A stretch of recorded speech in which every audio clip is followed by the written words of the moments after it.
പട്ടാപ്പകലും ജനവാസ മേഖലയിലേക്ക് ഒറ്റയാൻ ഇറങ്ങിയതോടെ കണ്ണൂർ ചെറുപുഴ പഞ്ചായത്തിലെ ജനങ്ങൾ ഭീതിയിൽ ആയിരിക്കുകയാണ്.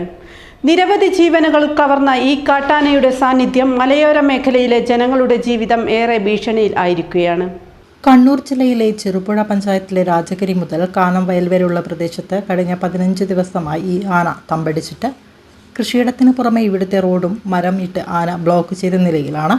നിരവധി തെങ്ങുകളാണ് ആന നശിപ്പിച്ചത്. കൃഷിയിടങ്ങളിൽ ഇറങ്ങി വാഴയും കപ്പയും നശിപ്പിക്കുന്നത് ഇപ്പോൾ പതിവ് കാഴ്ചയായി മാറിയെന്ന് നാട്ടുകാർ പറയുന്നു. രാവിലെ കൃഷിയിടങ്ങളിലേക്ക് പോകാൻ പോലും ആളുകൾ കൂട്ടമായാണ് നീങ്ങുന്നത്. പകൽ സമയത്തും ആന എത്തുന്ന സാഹചര്യത്തിൽ സ്ത്രീകളും കുട്ടികളും ഉൾപ്പെടെയുള്ളവർ വീടുകളിൽ തന്നെ കഴിയേണ്ട അവസ്ഥയാണ്. രാത്രിയിൽ മാത്രമല്ല, ഇപ്പോൾ പകലും ഭയന്നാണ് ജീവിക്കുന്നത്. ആനയുടെ സഞ്ചാരപാതകൾ ജനവാസ മേഖലയുമായി ചേർന്നതിനാൽ ഏത് നിമിഷവും അപകടമുണ്ടാകാമെന്ന ആശങ്കയിലാണ് പ്രദേശവാസികൾ. മുണ്ടുകൊല്ലിയെ പിടികൂടുകയോ കാടിനകത്തേക്ക് തിരിച്ചയക്കുകയോ ചെയ്യാൻ അടിയന്തര നടപടി സ്വീകരിക്കണമെന്ന ആവശ്യം ശക്തമാക്കുകയാണ്. മനുഷ്യജീവൻ നഷ്ടപ്പെട്ട ശേഷമുള്ള നടപടികൾക്ക് പകരം മുൻകരുതൽ സംവിധാനങ്ങൾ ശക്തമാക്കണമെന്ന ആവശ്യം നാട്ടുകാർ ഉയർത്തുന്നു.